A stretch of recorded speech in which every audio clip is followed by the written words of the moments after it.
À moins de 2 mois de la biennale du Festival panafricain du cinéma et de la télévision de Ouagadougou, FESPACO, les petits plats sont mis dans les grands pour offrir aux Africains, au reste du monde et aux Burkinabés en particulier, une 29e édition réussie.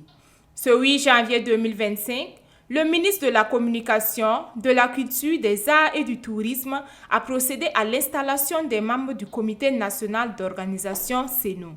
Fort de 50 membres, cette équipe a été exhortée à tout mettre en œuvre afin d'accroître la notoriété internationale du FESPACO.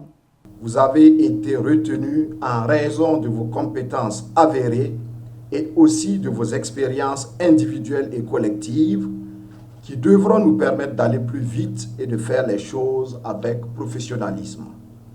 Je vous invite donc à vous mettre à la tâche avec abnégation et engagement. Je vous exhorte aussi à donner le meilleur de vous-même pour relever les défis organisationnels auxquels vous aurez à faire face. Je ne doute point que vous saurez servir au Burkina Faso, à l'Afrique et au reste du monde une organisation de belle facture comme cela a toujours été le cas. Je vous souhaite du courage et vous adresse par avance toute ma reconnaissance. Une reconnaissance dont le Comité national d'organisation CENO entend bien préserver. Ainsi, le président du CENO a invité tous les acteurs à s'investir pleinement afin de relever les défis organisationnels du Festival panafricain du cinéma et de la télévision de Ouagadougou.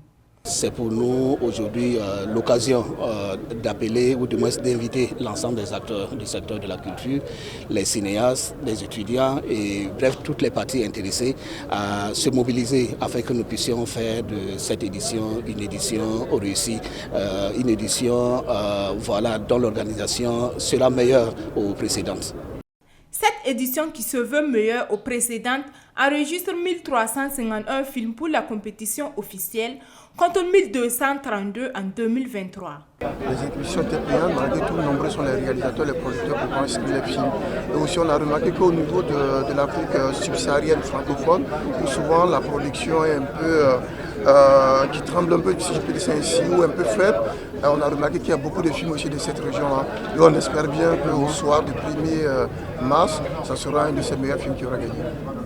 Prévu se tenir du 22 février au 1er mars, la 29e édition du FESPACO se tiendra sous le thème Cinéma d'Afrique et identité culturelle, avec comme pays invité d'honneur la République du Tchad.